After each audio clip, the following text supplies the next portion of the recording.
Y মহিলার বোন যে মেয়েটিকে মানুষ করছিল, সেই মেয়েটি শেষ পর্যন্ত বড় হলো, গুণবতী হলো। তারপর সে একদিন প্রকাশ্যে এলো, সবার সঙ্গে তার আলাপ হলো, তার গুণে অনেকে মুগ্ধ হলো, কেউ কেউ ভয় পেল, কেউ কেউ সেই ভয়ের কারণে তাকে পৃথিবী থেকে সরিয়ে দেবার চক্রান্ত করেছিল। জানি না কোনো মহাকালের নির্দেশ কিনা ওই ওয়াই মহিলার প্রথম কন্যা সন্তানটি যে ছেলেটিকে বিয়ে করেছিল, সেই ছেলেটিও ওই মেয়েটির গুণে মুগ্ধ হলো, তাকে ভালোবেসেছিল। কিন্তু প্রতিবেশ প্রতিকূল বলে সে নিজেকে গুটিয়ে নিয়েছিল।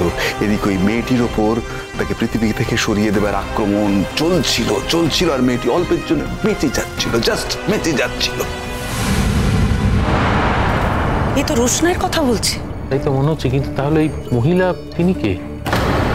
আমার তো মনে হয় ওটা সুরঙ্গমা ম্যাডাম। বুঝলাম সেটা সুরঙ্গমা ম্যাডাম, তাহলে পরের বাচ্চাটা কে? হ্যাঁ বাবা এসব কি বলছে মা? তোমার বাবার মাথা খারাপ হয়ে গেছে গরিমা, মেন্টাল স্ট্রেসে আবল তাবল বলছে, কি বলছে নিজেও জানে না। তুমি একটা কথাও বিশ্বাস করো না মা, প্লিজ। সুরঙ্গমা, আমি খুব ভালো করে জানি আমি কি বলছি, তুমি ভালো করে শোনো, কথা বাড়িও না, আমায় গল্প শেষ করতে দাও। আরো বলুন নীলাব্জ আঙ্কেল, আমার মনে হচ্ছে ফাইনালি আমি ঘটনাটার কিনারা করতে পারছি।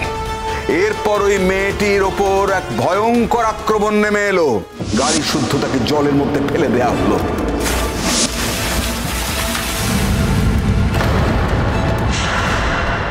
মিডিয়ায় প্রচার হলো তার মৃত্যু সংবাদ।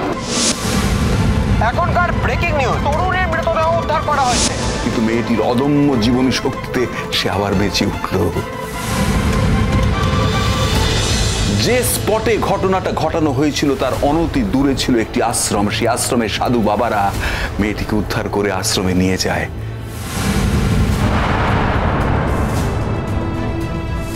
আশ্রমে তার সঙ্গে সাক্ষাৎ হয় সেই পরম গুণী, পরম পবিত্র মানুষটির, যিনি আসলে ওই মেয়েটির জন্মদাতা পিতা।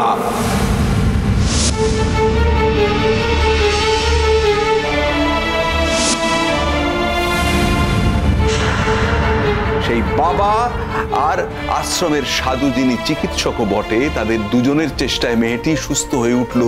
তখন তার বাবা তার নতুন নামকরণ করলো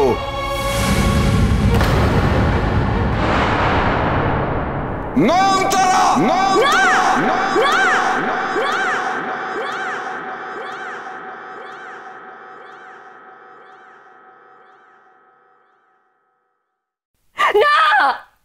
Stop it! চাপ সুরঙ্গমা।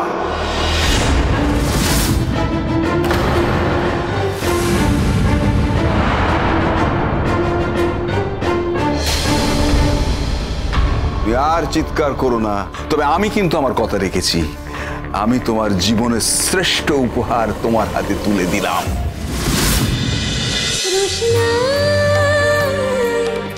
রোশনাই সোম থেকে রবি প্রতিদিন রাত 10টায় স্টার জলসায় ও জিও হটস্টারে।